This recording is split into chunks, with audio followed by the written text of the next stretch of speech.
There's a kitty in the background. Look, tiny kitty Chrono. She's sleeping. She's totally asleep through all this. I'm sitting on the floor because I am a classy ass human being. So, welcome to another episode of Awkward Author Book Reviews. Today I wanted to discuss it's another one I downloaded through Kindle, although it'd be really easy to find the like a book version of it because it's such a classic. This is The Time Machine by H.G. Wells. Uh, Surprisingly enough, that was me re-sitting down because I had to adjust. I really, literally am sitting on the floor right now. You're welcome. So, The Time Machine by H.G. Wells is probably something I should have read when I was like in school. It's one of those classics that most people do read then, but it was never on my roster and I just never thought to pick it up. So I finally read it this past year, and I have to say, like, normally a lot of the classics is hit or miss. A lot of them are incredibly dry and the language does not correlate.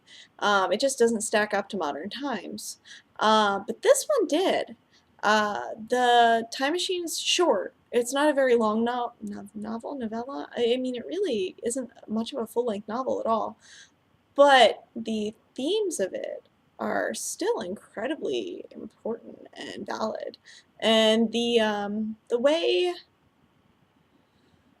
it just does a really great job at summarizing like a lot of concerns that people still have to this day. It's impressive to me. The language is eloquent, but it's readable. It's not like to the point where it's so old that we're not, you have to research everything. Like when you read Shakespeare for the first time, you have to go, oh, okay, let me look at what these mean and this means.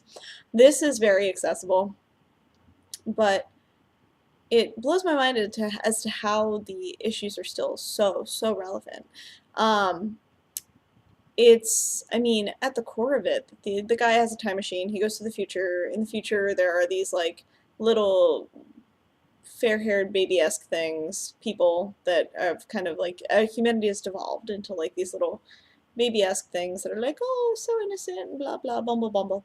And then at night, the Morlocks come and eat them alive. Side note: the only introduction I had to this was actually through Wishbone as a child. So when I was little, me and my brother used to watch Wishbone all the time. I mean, it combined books with dogs, which who doesn't love that?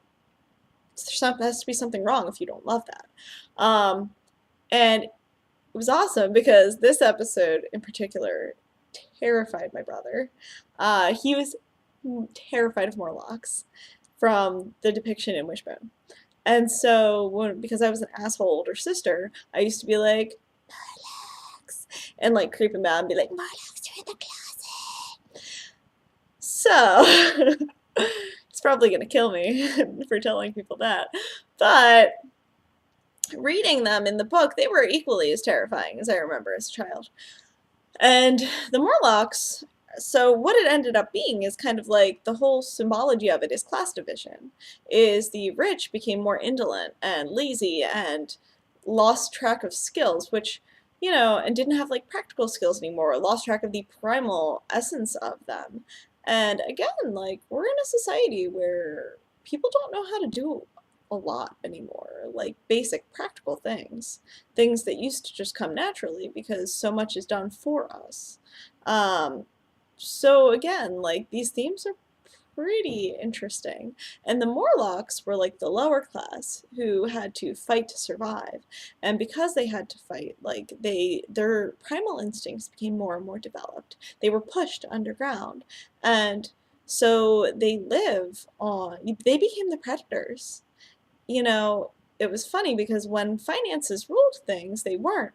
But as the two classes became so much more distinctly different, the Morlocks became the ones that were top class because, they were the sharks. They learned how to survive, which, as much as the money the rich had dominated the field beforehand, once they lost their essential survival skills, and that became more and more disparate, and the whole, like, their races began to change, they became the prey.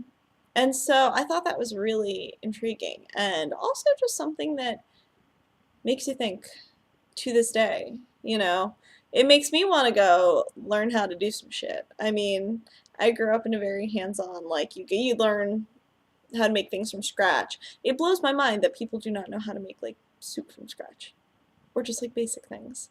Like the amount that we go to cans. If we were in a post-apocalyptic world, and I've had this discussion to many, many people, but if we were in a post-apocalyptic a post-apocalyptic squirrel world, you know, it makes you think like, what would you do to survive? What could you do? What things could you bring to the table? You know, I mean, everyone, like, you have your resumes like, oh, I can do Microsoft Word, but that nobody gives a fuck in post-apocalyptic world. What practical survival skills do you have as a human being? That's something to consider. So with that, I'm going to leave you with that thought. You can also get back to me, email me, whatever. And thanks for joining me on Awkward Author Book Reviews. Thanks!